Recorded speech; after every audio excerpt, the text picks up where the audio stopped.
আজ কিন্তু আমি হলফ করে বলতে পারি আপনাদের এই কাতলা মাছের রেসিপিটা দুর্দান্ত লাগবে। যাদের ভালোও লাগে না খেতে কাতলা মাছ, তারাও কিন্তু বেশ ভালোভাবেই খেয়ে নেবেন। তার জন্য প্রথমে কাতলা মাছগুলোতে নুন, হলুদ আর লঙ্কা গুঁড়ো 10 থেকে 15 মিনিট মাখিয়ে রেখে দিতে হবে। তারপরে সরিষার তেলের মধ্যে ভালো করে কড়া করে ভেজে নেবেন।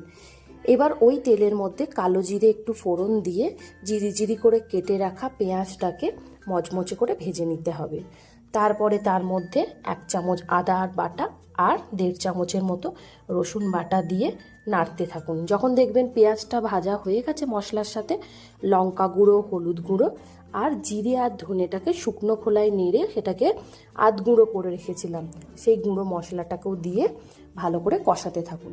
ওপর থেকে টমেটো কুচি দিয়ে পরিমাণ মতো জল দিয়ে মশলা থেকে তেল ছেড়ে আসা অবধি অপেক্ষা করুন। যখন দেখবেন তেল ছেড়ে এসেছে, তখন গোটা কিছুটা রসুনের কোয়া আর চিনি দিয়ে ঢাকা দিয়ে মশলাটাকে কষিয়ে নিয়ে মাছগুলো দিয়ে দিন। এবার মাছগুলো দিয়ে ভালো করে কষাবেন। কষানোর পরে যখন দেখবেন বেশ তেল ছেড়ে এসেছে, তখন ওপর থেকে কিছুটা চৌকো চৌকো করে কুচি করে রাখা পেঁয়াজ কুচি দিয়ে ধনেপাতা আর লঙ্কা দিয়ে নাড়াচাড়া করুন। ব্যাস, তাহলেই কিন্তু কাতলা মাছের এই অভিনব রেসিপিটা তৈরি হয়ে গেল। আপনাদের যদি গ্রেভি পছন্দ হয় অল্প জল দিয়েও ফুটিয়ে নিতে পারেন, তবে মনে রাখবেন এই রেসিপিটা কিন্তু শুকনোই যেন হয়। ভাত দিয়ে বা রাইস পোলাও দিয়ে খেতে দারুণ লাগবে।